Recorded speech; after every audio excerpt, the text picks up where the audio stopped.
Okay, I'm entering. I'm I'm storing all the three information: employee number, employee name, and salary in one table, and I'm entering the department. There will be many departments in the company called sales, marketing, human resource, like that. I'm storing the department name or department IDs in a separate table. So I have to link both these tables, the employee and the department, and this is called as RDBMS. The first one is DBMS, RDBMS, and the third one is ORDBMS, which is Object Relational Database Management System. Got it? So the second session, the second session will have the second session. We noted 4 points. The first point is Dr. E.F. Hod, who has defined a set of predefined rules for the database, which is called as DBMS, Database Management System. The second one is RDBMS. The third one is ORDBMS. Inshallah, I'll just check for some notes and I'll send it to you so that you can, just read this. It is not necessary. It is 100%. It is not at all relevant to something that we are going to study. But it is very good if you know the history of all this, how Oracle has come into place, and what is the basic definition of, or the basic origination of Oracle. If you know all this, it will be really easy for you to in the coming days. Okay.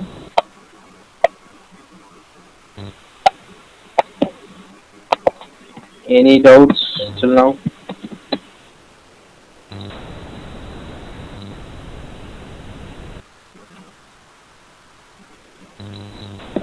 Okay.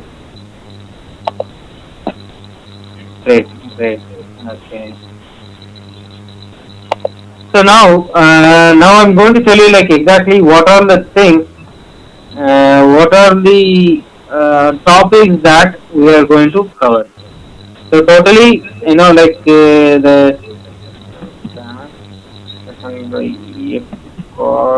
DBMS, RDBMS, or DBMS. Okay, that will be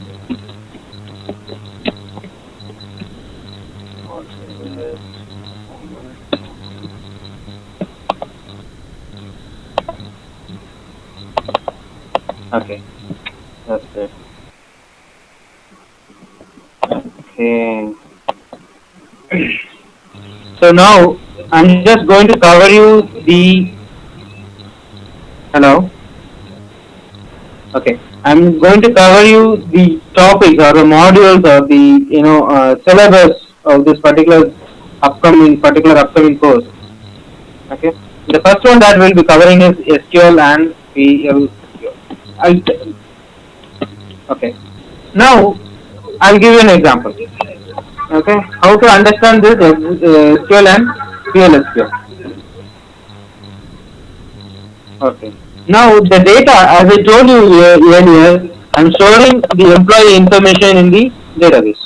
In the table, I'm storing the employee information, employee number, employee name, salary, and all this I'm storing in the table.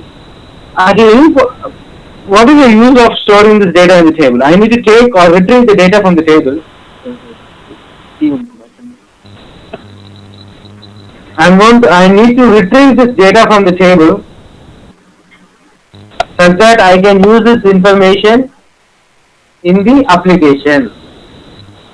So, how do I retrieve the information in the table? I'm storing Brother Abdul Latif, employee number 1, salary, department, joining date, birth date, and all this information.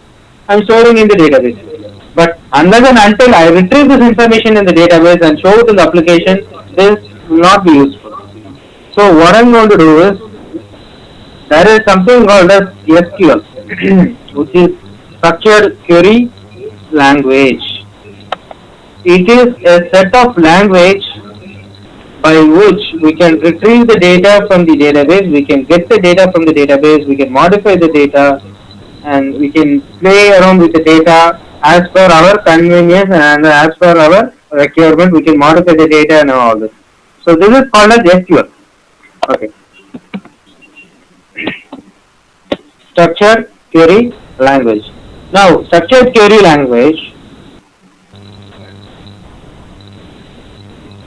Structured query language. This is common for all the databases.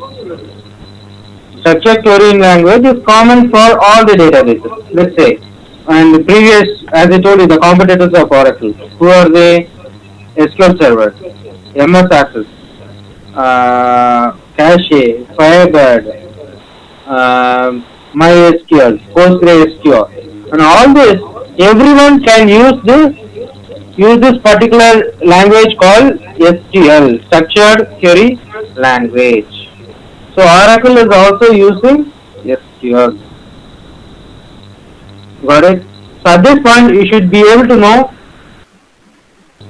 we can define SQL as a set of predefined languages, a set of predefined commands or language by which we can retrieve the data from the database. So this is called as SQL. SQL is structured query language.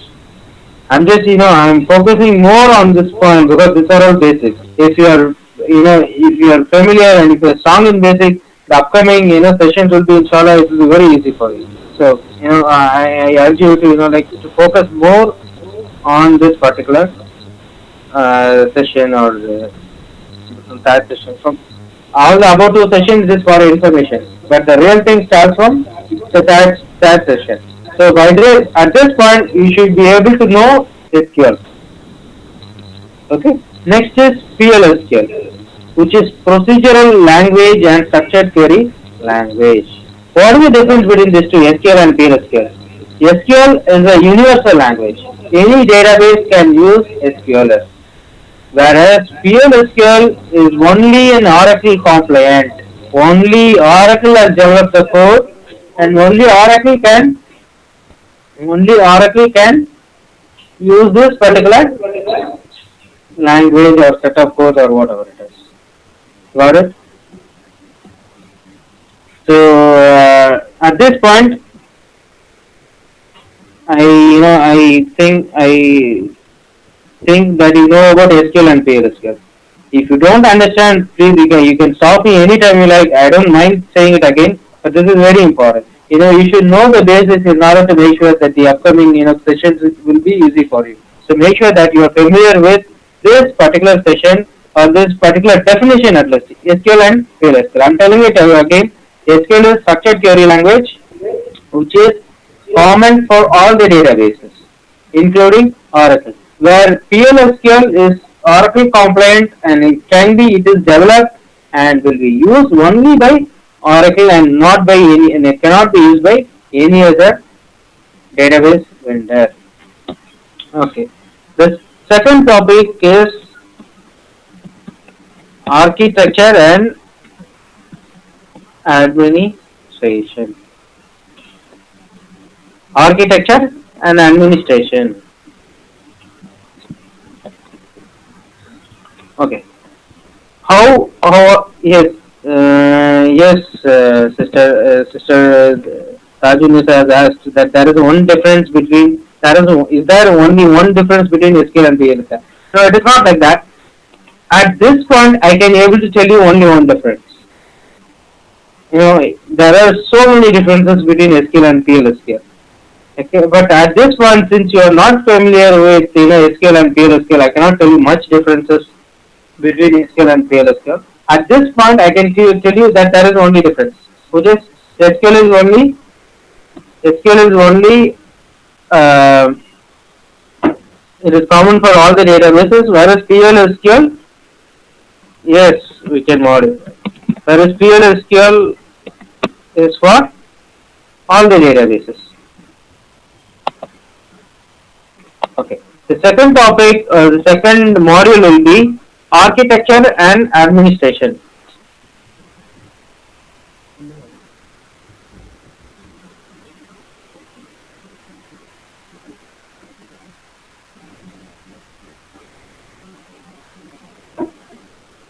Okay.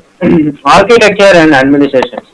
So you know, every software should have an architecture, or the, let's say, your mobile is there. The mobile has got a chip, and there are so many electrical components inside the mobile.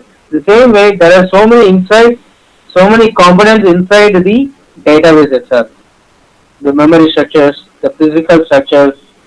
There are so many things. The architecture of the database will be covered in database architecture, and how to administer a database. Let's say there are two users, and a third user is coming. What needs to be done? There is a fourth user is coming. What needs to be done? And how? Where do we store the table? Where do we store the data exactly? All this will be covered in administration. So database architecture is mainly deals with database, the architecture or the structure of the database, and administration is mainly about the how to administer a Oracle database. Okay, got it? Any doubts? Okay.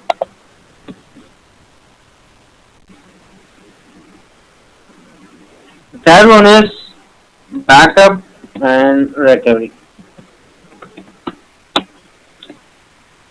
So let's say there are two. I'm just giving an example for your understanding. There is nothing you should remember now actually, but just a clear example of for your understanding. Let's say there is a company. There is a small company which is having an Oracle database. We can shut down this database every day after 6 o'clock, because after 6 o'clock there is no transaction in the database, and database need not suffice any of the customer requirement. After 6 o'clock, all the employees is going out of the company, and the complete company is closed after 6 o'clock. In other words, the complete company is not functional after 6 p.m. in the evening. So we can shut down the database and copy. Let's say in Windows, how do you copy a particular folder? You just right click, copy, and paste it somewhere, right? By this way, in this company, after 6 o'clock, I can shut down the database. Why I have to shut down the database? Because there should not be any activity going in the database. The copy that I'm taking has to be a consistent copy. What do I mean a consistent copy? It is there should not be any read and write into that particular database.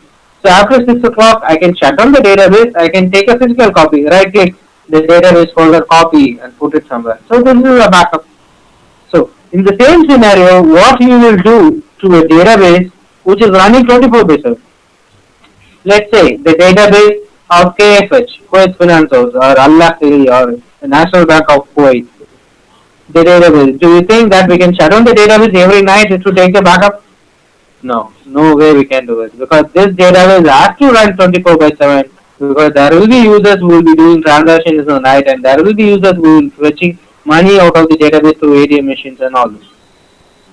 Okay, so how to take backup of the database when the database cannot be shut down for a backup? Okay, so these things will be covered in backup, and recovery will be, let's say that's the problem. I lost all my data, complete database is lost. So how do I am going to restore or recover the data by the backup that I have? Okay, this we will be covering in under backup and recovery. Okay, any doubts? Okay,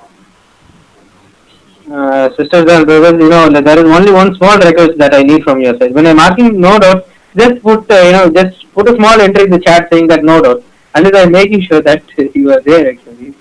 Okay, thanks a lot, thanks. Okay, I can see Sister Taju Nishta and Brother Abdul Latif has commented on this. That's it. So the next topic that we'll be covering is performance tuning. Performance tuning.